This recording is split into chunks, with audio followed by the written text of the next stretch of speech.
അബ്ദുറഹ്മാൻ കായിക മന്ത്രി നമ്മോടൊപ്പം ഉണ്ട്. മിനിസ്റ്റർ, ഒരുപാട് ആക്ഷേപങ്ങൾ, ഒരുപാട് ട്രോളുകൾ, ഒരുപാട് പരിഹാസങ്ങളൊക്കെ കേട്ടു. ഏറ്റവും ഒടുവിൽ ഒരു ഔദ്യോഗിക സ്ഥിരീകരണം അർജന്റീന ഫുട്ബോൾ അസോസിയേഷന്റെ ഭാഗത്തു നിന്നുണ്ടായതിൽ ആദ്യം തന്നെ അഭിനന്ദനം അറിയിക്കട്ടെ.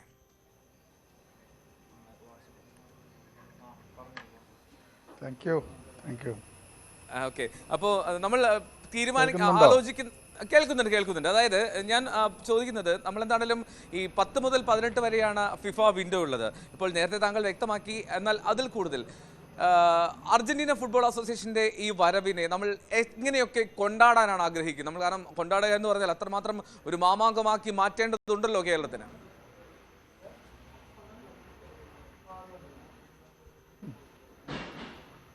കേരളത്തിലെ ഫുട്ബോൾ ആരാധകർ, കേരളത്തിലെ മാത്രമല്ല ഇന്ത്യയിലെ ഫുട്ബോൾ ആരാധകരും മുഴുവൻ പ്രതീക്ഷിക്കുന്ന, ആഗ്രഹിക്കുന്ന ഒന്നാണ് സംഭവിക്കാൻ പോകുന്നത്. ഇപ്പോൾ ഇതുമായി ബന്ധപ്പെട്ട ബാക്കിയുള്ള കാര്യങ്ങളൊക്കെ തന്നെ ചർച്ച ചെയ്ത് വരികയാണ്. കുറേയൊക്കെ കാര്യങ്ങൾ നമ്മൾ കഴിഞ്ഞിട്ടുണ്ട്. ഏതായാലും കേരളത്തിലെ ജനങ്ങൾക്ക് നൽകാൻ കഴിയുന്ന ഏറ്റവും നല്ലൊരു ഓണസമ്മാനമാണ് ഈ വർഷത്തെ ഈ കളി. അപ്പോൾ എങ്ങനെയാണോ നമ്മൾ ഓണം ആഘോഷിക്കുന്നത്, അതേപോലെ തന്നെ നമുക്ക് ഈ കളിയെ ആഘോഷിക്കാൻ കഴിയും എന്നാണ് എനിക്ക് തോന്നുന്നത്. മിനിസ്റ്റർ, നമ്മളിപ്പോൾ നേരത്തെ മിനിസ്റ്റർ പറഞ്ഞാൽ കേട്ടു, ഓസ്ട്രേലിയൻ ടീം സന്നദ്ധത അറിയിച്ചത്.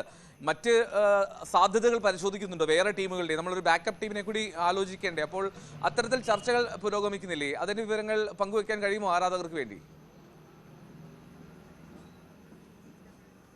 നമ്മൾ ബ്രസീൽ അടക്കമുള്ള, പോർച്ചുഗൽ അടക്കമുള്ള ടീമുകളോട് സന്നദ്ധത ചോദിച്ചിട്ടുണ്ടായിരുന്നു. അപ്പോൾ അവരുടെ മറുപടികളൊന്നും വന്നിട്ടില്ല. പക്ഷേ ഈ ഫിഫ റാങ്കിങ്ങിൽ 50-ൽ താഴെയുള്ള ഏതെങ്കിലും ടീമുകളാണ് വരിക. അപ്പോൾ ആ ടീമുകളെ ഒരു സന്നദ്ധ അറിയിച്ച് കഴിഞ്ഞിട്ടുണ്ട്.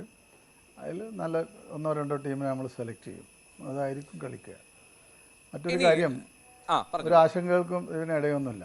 അനാവശ്യമായുള്ള വിവാദങ്ങൾ ഇതുമായി ബന്ധപ്പെട്ട് വന്നു എന്നുള്ളത് ശരിയാണ്. പക്ഷേ തെറ്റായൊരു ധാരണയെ പുറത്താണ് അത്തരത്തിലുള്ള വിവാദങ്ങളൊക്കെ തന്നെ ഉണ്ടായിട്ടുള്ളത്. നമ്മളൊരു സ്പോർട്സിൽ അല്ലെങ്കിൽ ഫുട്ബോളിലൊക്കെ തന്നെ ആവേശം മാത്രമേ ഉള്ളൂ, വിവാദങ്ങളില്ല എന്നുകൂടി ഈ അവസരത്തിൽ പറയുകയാണ്. അപ്പോൾ അത്തരം വിവാദങ്ങളൊന്നും നമ്മൾ കണക്കിലെടുക്കുന്നില്ല. നമ്മൾ മുൻപും പറഞ്ഞതാണ്, ഒക്ടോബർ അല്ലെങ്കിൽ നവംബറിൽ അർജന്റീനിയൻ നാഷണൽ ടീമിനെ 22-ൽ വേൾഡ് കപ്പ് വിജയിച്ച മെസ്സി അടക്കമുള്ള ടീമിനെ കേരളത്തിലെത്തിക്കാൻ ഞങ്ങൾ ശ്രമിക്കുന്നു എന്നുള്ളതാണ്. ഇപ്പോൾ ആ ശ്രമം ഫലവത്തായി. എന്തുകൊണ്ടും നമുക്ക് നല്ല രീതിയിൽ നടത്തേണ്ടതുണ്ട്. ഉറപ്പായിട്ടും. ഇനി 1-2 കാര്യങ്ങൾ, അതായത് ഇപ്പോൾ ഇനി അർജന്റീന ഫുട്ബോൾ ടീമിന്റെ ഒരു ടെക്നിക്കൽ സമിതിയുടെ പരിശോധനയൊക്കെ ഉണ്ടായില്ലേ? അപ്പോൾ അതൊക്കെ എന്നത്തേക്കാണ്? അവർ അത്തരത്തിലുള്ള അറിയിപ്പൊക്കെ നൽകിയിട്ടുണ്ടോ? ഇനിയുള്ള നടപടിക്രമങ്ങൾ എന്തൊക്കെയാണ് മിനിസ്റ്റർ?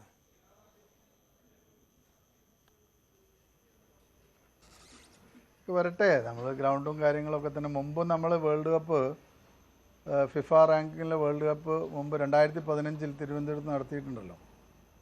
ആ സൗകര്യങ്ങളൊക്കെ ഇപ്പോൾ കേരളത്തിൽ നിലനിൽക്കുകയാണല്ലോ. പിന്നെ ഇതുമായി ബന്ധപ്പെട്ട ടെക്നിക്കൽ സ്റ്റാഫിനെ നമ്മൾ ക്ഷണിച്ചിട്ടുണ്ട്. അവർ അടുത്ത ആഴ്ച ഡൽഹി ബേസ്ഡായുള്ള, ബോംബെയിലൊക്കെ ഉള്ള തന്നെ ഇതിൻ്റെ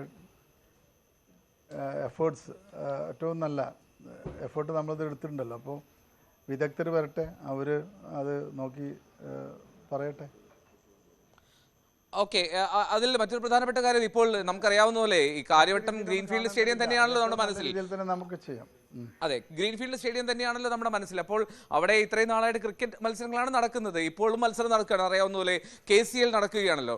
അപ്പോൾ ഈ ഫുട്ബോൾ ടീമുകളെ സംബന്ധിച്ച് അവരുടെ പ്ലേയേഴ്സിന്റെ ഹെൽത്ത്, ഫിറ്റ്നസ് ഒക്കെ നോക്കേണ്ടതുണ്ട്. ഇഞ്ചുറി കൺസേൺ ഉണ്ടാകരുത്, കാരണം വേൾഡ് കപ്പ് വരാൻ പോവുകയാണ്.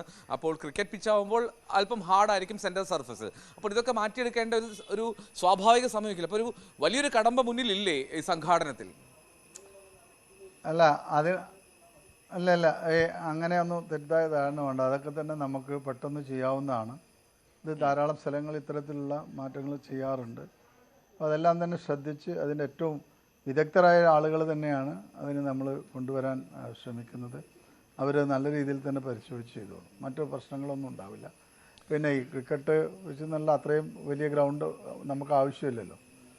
അപ്പോൾ ആ ഒരു ഭാഗം മാത്രമാണ് ശരിയാക്കി എടുക്കാനുള്ളത്. അവിടെ പുല്ല് നടലും അതൊക്കെ വലിയ സമയമൊന്നും വേണ്ട, നമുക്ക് പെട്ടെന്ന് ചെയ്യാവുന്നേ ഉള്ളൂ. ചെയ്യാവുന്നേ ഉള്ളൂ. ഇപ്പോൾ നമ്മൾ നേരത്തെ റിപ്പോർട്ടർ ബ്രോഡ്കാസ്റ്റിംഗ് MD ആൻഡോ അഗസ്റ്റിനെ സംസാരിച്ചിരുന്നു. അപ്പോൾ അദ്ദേഹം പറഞ്ഞൊരു കാര്യം, ഏതാണ്ട് 11-ാം തീയതി 12-ാം തീയതിയോടുകൂടി ടീമംഗങ്ങൾ കേരളത്തിലേക്ക് എത്തിത്തുടങ്ങും.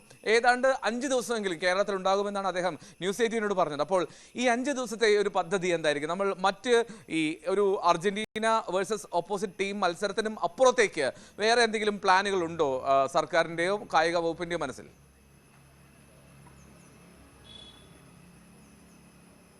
നമുക്ക് അവർ വിശ്രമിക്കുന്നതിന് വേണ്ടി വരുന്നതല്ലേ, ആ സമയത്ത് നമ്മൾ എന്താ ചെയ്യാൻ പറ്റുക അവർക്ക്? അതൊന്നും. അപ്പോൾ അതിൻ്റേതായിട്ടൊരു ടൈം ടേബിൾ ഉണ്ട്, അത് പ്രകാരം മാത്രമേ നടക്കൂ കാര്യങ്ങൾ. അവർ വിശ്രമിക്കട്ടെ. കേരളത്തിൽ നല്ല കാലാവസ്ഥയാണ്, ആ സമയത്ത് അവർ ഒരു 2-3 ദിവസം ഇവിടെ വിശ്രമിക്കട്ടെ. ബാക്കിയുള്ള കാര്യങ്ങളൊക്കെ തന്നെ അത് നമുക്ക് പിന്നീട് പറയാം. ഇപ്പോൾ അതേക്കുറിച്ച് മുൻവിധിയോടുകൂടി തന്നെ പറയേണ്ടതില്ല. കാര്യങ്ങളൊക്കെ തന്നെ ഏറ്റവും നല്ല രീതിയിൽ നടപ്പിലാക്കാൻ നമ്മൾ ശ്രമിക്കുന്നുണ്ട്. ആ കാര്യങ്ങൾ വളരെയധികം മുന്നോട്ട് പോയിട്ടുണ്ട്. അപ്പോൾ മറ്റാശങ്കകൾക്കൊന്നും ഒരു ഇടവും ഇല്ല എന്നാണ് എനിക്ക് തോന്നുന്നത്. എനിക്കൊന്ന് മിനിസ്റ്ററാന്ന് തോന്നുന്നത് ഏറ്റവും കൂടുതൽ ആശ്വാസത്തോടുകൂടി സംസാരിക്കുന്നത്. ഒരുപാട് പഴി കേട്ടതുകൊണ്ട് തന്നെ വ്യക്തിപരമായി എങ്ങനെ കരുതുന്നു ഈ പ്രഖ്യാപനത്തെ?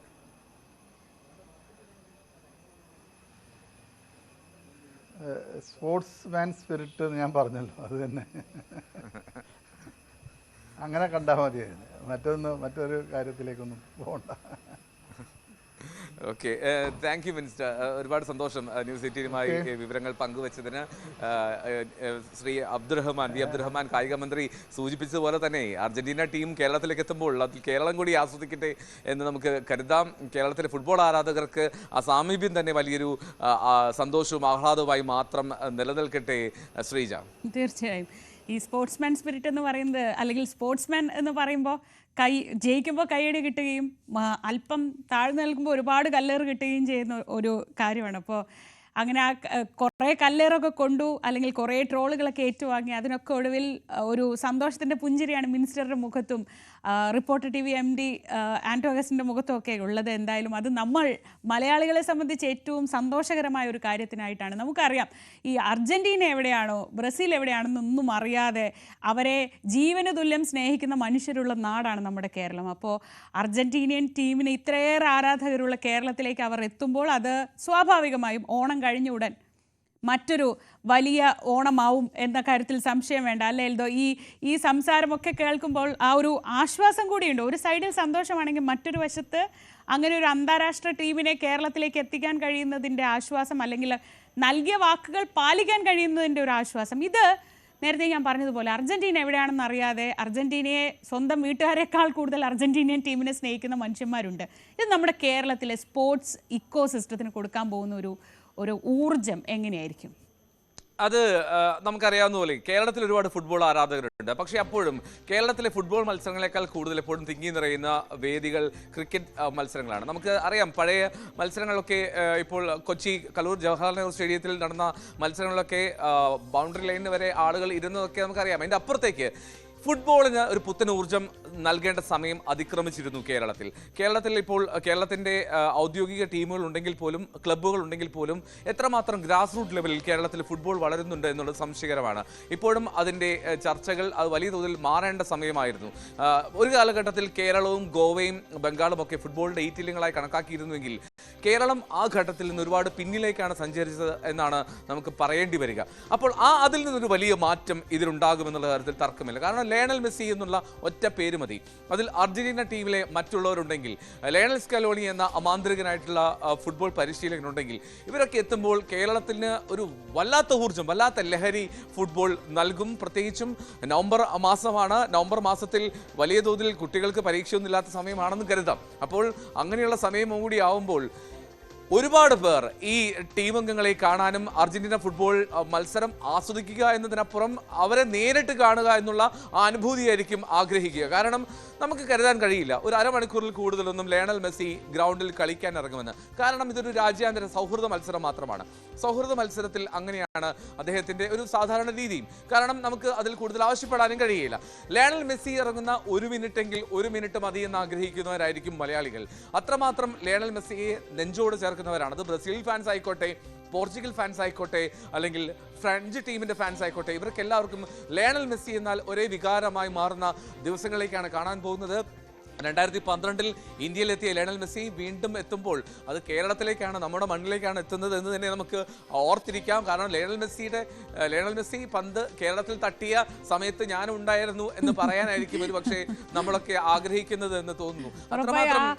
ആ കാല് നമ്മുടെ മണ്ണിൽ പതിഞ്ഞു എന്നൊക്കെ ഒരുപക്ഷെ നമ്മൾ ഇനി എത്രയോ കാലം പറഞ്ഞുകൊണ്ടേയിരിക്കും. പ്രത്യേകിച്ച് ഈ ഫുട്ബോൾ പ്രേമികളുടെ ഒരു പ്രത്യേകതയാണ്, ഒരിക്കലും മറക്കാത്ത മൊമെന്റുകളെ കുറിച്ചാണ് അവരെപ്പോഴും സംസാരിച്ചുകൊണ്ടിരിക്കുക. ഇനി അറിയേണ്ടത് എൽദോ, ഇപ്പോൾ ഡേറ്റായി ആ വിൻഡോ ടൈം നമുക്ക് കൃത്യമായി മനസ്സിലായി കഴിഞ്ഞു. ഇവർ ഈ പറഞ്ഞതുപോലെയുള്ള പ്ലാനുകളൊക്കെ നടക്കുന്നുണ്ട്. ഇനി സാങ്കേതികമായി കാര്യവട്ടം ഗ്രീൻഫീൽഡ് സ്റ്റേഡിയം അതിന് സജ്ജമാവും. അപ്പം മന്ത്രി ആത്മവിശ്വാസം പ്രകടിപ്പിക്കുമ്പോൾ പോലും KCA ഉൾപ്പെടെയുള്ളവരുടെയൊക്കെ അഭിപ്രായം അതിൽ പ്രധാനമാണ്. കാരണം ഗ്രീൻഫീൽഡിൽ ഇതുവരെ ക്രിക്കറ്റ് മത്സരങ്ങൾ മാത്രമാണ് നടന്നിട്ടുള്ളത്. അപ്പോൾ സ്വാഭാവികമായി ഇനി നമുക്ക് മുന്നിലുള്ള പ്രതിസന്ധികൾ അല്ലെങ്കിൽ ഇനി നമ്മൾ തരണം ചെയ്യേണ്ട കാര്യങ്ങൾ എന്തൊക്കെയായിരിക്കും ഈ മാജിക് മൊമെന്റിനായി? ശ്രീജ, 2015 നേരത്തെ മിനിസ്റ്റർ സൂചിപ്പിച്ചതാണ്, സാഫ് ഫുട്ബോൾ മത്സരങ്ങൾ നടന്നിരുന്നു ഗ്രീൻഫീൽഡ് സ്റ്റേഡിയത്തിൽ. പക്ഷേ അതിനിപ്പുറത്തേക്ക് നമ്മൾ നോക്കുകയാണെങ്കിൽ പൂർണ്ണമായിട്ടും ഒരു ക്രിക്കറ്റിന് വേണ്ടി മാത്രം കേന്ദ്രീകരിച്ച് നിൽക്കുന്ന ഒരു സ്റ്റേഡിയമാണ് ഗ്രീൻഫീൽഡ് സ്റ്റേഡിയം. മാത്രമല്ല കേരള ക്രിക്കറ്റ് അസോസിയേഷനുമായി അതിൽ ധാരണയും കരാറും ഒക്കെ ഉണ്ട്. അപ്പോൾ ആ ഒരു സാഹചര്യത്തിൽ കൊച്ചിയിലെ സ്റ്റേഡിയം, കലൂർ സ്റ്റേഡിയമാണ് നിലവിൽ കേരളത്തിൽ ഒരു രാജ്യാന്തര ഫുട്ബോൾ ടർഫായി നമുക്ക് ഉപയോഗിക്കാൻ കഴിയുന്നത്. പക്ഷേ മത്സരം എന്താണെങ്കിലും കൊച്ചിയിലല്ല, തിരുവനന്തപുരത്ത് തന്നെ നടത്താനാണ് ആഗ്രഹിക്കുന്നത് എന്ന് വ്യക്തമാക്കുമ്പോൾ ഈ സ്റ്റേഡിയത്തിന്റെ മിനുക്കുപണികളിലേക്ക് കടക്കേണ്ടതായിട്ടുണ്ട് ഒരുപാട് ഘടകങ്ങൾ. ഇപ്പോൾ ഒരു ഫുട്ബോൾ സ്റ്റേഡിയത്തിൽ രാജ്യാന്തര ടീം മത്സരിക്കുമ്പോൾ അതിലേറ്റവും പ്രധാനം സെക്യൂരിറ്റിയാണ്. ഇപ്പോൾ ഒരു എമർജൻസി സിറ്റുവേഷൻ വന്നായി, ഒരു ഫുട്ബോൾ ടീം സ്റ്റേഡിയത്തിൽ കളിക്കുമ്പോൾ ഒരു എമർജൻസി സിറ്റുവേഷൻ വന്നു കഴിഞ്ഞാൽ ആദ്യം ചെയ്യുന്നത് കളിക്കാരെ ഗ്രൗണ്ടിൽ നിന്ന് ഒഴിപ്പിക്കുക, എന്നിട്ട് കാണികളെ ഗ്രൗണ്ടിലേക്ക് ഇറക്കുക. അതാണ് ആദ്യ സംവിധാനം. അപ്പോൾ അത്തരത്തിലുള്ള സംവിധാനങ്ങൾ പോലും അല്ലെങ്കിൽ വഴികൾ പോലും ഒരുക്കേണ്ടതായിട്ടുണ്ടാകും. നമ്മുടെ നിലവിലത്തെ സ്റ്റേഡിയത്തിന്റെ സാഹചര്യം അനുസരിച്ച് നേരിട്ട് ഗ്രൗണ്ടിലേക്ക് കാണികളെ ഒഴിപ്പിക്കാനുള്ള എമർജൻസി എക്സിറ്റ് ഒക്കെ ഉണ്ടോ എന്നുള്ളത് സംശയകരമാണ്. അപ്പോൾ ഇതൊക്കെ പരിശോധിക്കാനായി അർജന്റീന ഫുട്ബോൾ അസോസിയേഷന്റെ ടെക്നിക്കൽ കമ്മിറ്റി ഉടൻ തന്നെ സ്റ്റേഡിയത്തിലെത്തും. അപ്പോൾ സ്റ്റേഡിയത്തിലെത്തുമ്പോൾ എത്രമാത്രം സ്റ്റേഡിയം അതിനായി ഒരുങ്ങും പാകപ്പെടും എന്നുള്ളതാണ് സംശയകരം. പക്ഷേ എന്താണെങ്കിലും നിലവിൽ അത് ധാരണയിലെത്തിയതാണ്, ഔദ്യോഗിക പ്രഖ്യാപനമായതാണ്. അതുകൊണ്ട് തന്നെ ഇനി പേടിക്കേണ്ട സാഹചര്യമില്ല.